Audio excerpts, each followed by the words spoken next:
मंत्री महोदय. सभापती महोदय, मागचे दोन सदस्य सतत चर्चा करत असल्यामुळे मी थोडा सभागृहामध्ये येतो. आपण त्यांना कडक समज द्यावी सभापती महोदय. यांना वर बसवा, सभापती महोदय. नाही, तुम्हाला तर त्रास होतोच, पण मला पण त्रास होतो. एकाला बोलायला दिलं की दुसऱ्याला द्यावंच लागतं. हा पण प्रॉब्लेम आहे.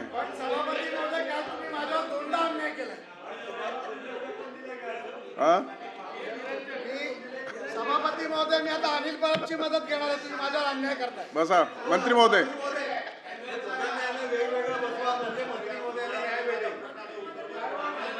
तुमच्या प्रश्नाचं उत्तर मिळण्यासाठीच आपण चाललंय हे सगळं. मंत्री महोदय. किरण सरनाईक साहेब आमच्या वाशिमचे आहे आणि वाशिम वरून जाऊन यवतमाळच्या सतत बैठका घेतात आणि खऱ्या अर्थानं भावनातही त्यांनी अतिशय महत्त्वाचा मुद्दा या ठिकाणी उपस्थित केला.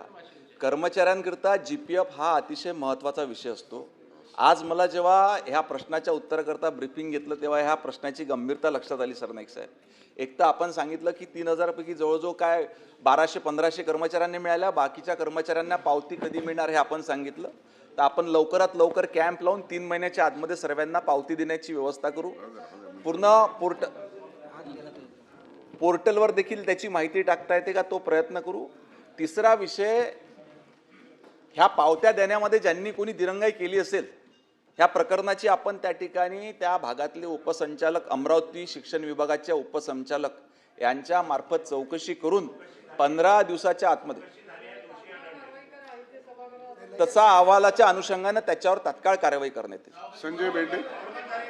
संजय भेंडे. सभापती महोदय, वेतन निर्वाह निधीच्या पावत्या या वेळेत दिल्या गेल्या पाहिजेत आणि ज्या कर्मचाऱ्यांनी अशा प्रकारच्या पावत्या लपवून ठेवल्या, माझा स्पेसिफिक आरोप आहे त्या लपवून ठेवल्या गेल्या, त्या त्यांना दिल्या गेल्या नाहीत. या 1454 कर्मचाऱ्यांच्या पावत्या अजूनही दिल्या गेल्या नाहीत. अशा अधिकाऱ्यांवरती कडक कारवाई झाली पाहिजे. मंत्री महोदय, आपल्या माध्यमातून त्यांना विचारू इच्छितो, अशा प्रकारच्या अधिकाऱ्यांवर कडक कारवाई करणार का? चौकशी अहवाल आला. जर संबंधित अधिकाऱ्याने ह्या पावत्या जाणीवपूर्वक लपवून ठेवल्या किंवा दिल्या नसतील तर त्यांना निश्चितपणे निलंबित करणार. अभिजित वंजारी. सभापती महोदय, मंत्री महोदयांनी या ठिकाणी उत्तर दिलेलं आहे.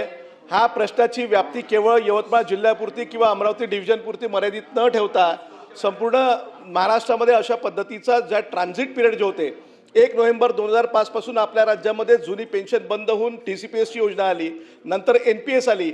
या सर्व 26 वर्षापासून हा प्रश्न प्रलंबित आहे आणि म्हणून अशा पद्धतीच्या नागपूर विभागामध्ये सुद्धा सर्व जिल्ह्यातल्या पे युनिटच्या मार्फत अशा पद्धतीचा हिशोब न देणाऱ्या अधिकाऱ्यांवर आपण कारवाई करणार का आणि या सर्व शिक्षकांना आपण तुरंत दिलासा देणार का?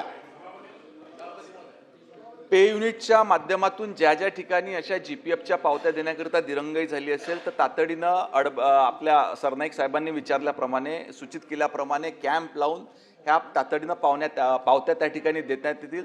त्याच पद्धतीनं ही प्रोसिजर अधिक सुलभ व्हावी याच्याकरता आपल्याकडून मार्गदर्शक सूचना घेऊन त्या पद्धतीचं वितरण विभागाला करण्यात येईल. संजय खोडके.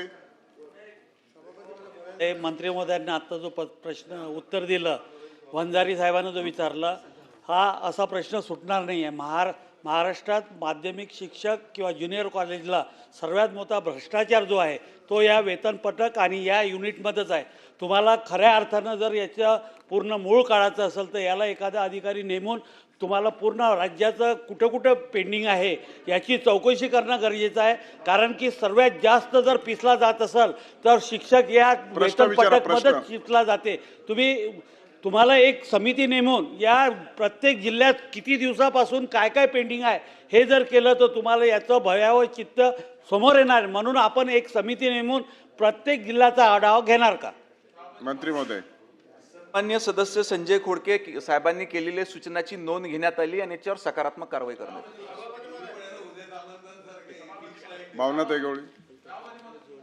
प्रत्येक प्रश्नावर प्रत्येकाला विचारता येणार. माझं म्हणणं एवढंच आहे की आदरणीय मंत्री महोदयांनी या ठिकाणी जे उत्तर दिलं की आम्ही चौकशी करू, माझं म्हणणं चौकशी नाही. ज्या लोकांनी 10 ते 12 वर्षापासून त्यांना GPF